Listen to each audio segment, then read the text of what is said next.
ప్రతి సంవత్సరం షేర్లింగంపల్లి నియోజకవర్గం 124 ఆల్విన్ కాలనీ డివిజన్ పరిధిలో డివిజన్ కార్పొరేటర్ దొడ్ల వెంకటేష్ గౌడ్ ఆధ్వర్యంలో అంగరంగ వైభవంగా నిర్వహించే బతుకమ్మ దసరా ఉత్సవాలు ఈసారి కూడా శివమ్మ కాలనీ అంబీర్ చెరువు కట్ట వద్ద ఘనంగా నిర్వహించేందుకు అన్ని ఏర్పాట్లు చేస్తున్నారు.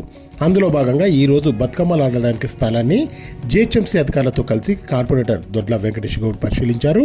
ఈ సందర్భంగా కార్పొరేటర్ మాట్లాడుతూ తెలంగాణ ఆడపడుచులు ఎంతో భక్తి శ్రద్ధలతో తెలంగాణ సంస్కృతి సాంప్రదాయాలు ప్రతిబింబించే విధంగా జరుపుకునే బతుకమ్మ దసరా ఉత్సవాలకు అన్ని ఏర్పాట్లు చేస్తున్నామని కార్పొరేటర్ తెలియజేశారు.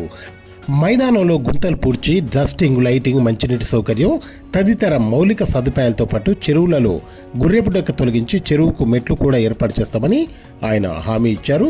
ఈ కార్యక్రమంలో యువనేత దొడ్ల రామకృష్ణ గౌడ్, అనిల్ రెడ్డి, శివరాజు గౌడ్, పాండు గౌడ్, సిహెచ్ భాస్కర్, వెంకట్ నాయక్, షౌకత్ అలీ మున్నా, యాదగిరి, అగ్రవాసు, బాలస్వామి, నరసింహులు, సిద్ధయ్య, రామచందర్, గిరి, వాలి నాగేశ్వరరావు, భిక్షవతి, మధులత, రవీందర్, ప్రభాకర్, సదానంద్ గౌడ్, రాజు గౌడ్, షఫీ, పద్మయ్య, అనంతయ్య, సతీష్, ప్రవీణ్, రాజుచారి, నవీన్, ప్రసాద్, కృష్ణ, జిహెచ్ఎంసీ అధికారులు SRP Naik, work inspector Ravikumar, entomology supervisor D Narasimhulu, water works supervisor Shiva తదితరులు పాల్గొన్నారు.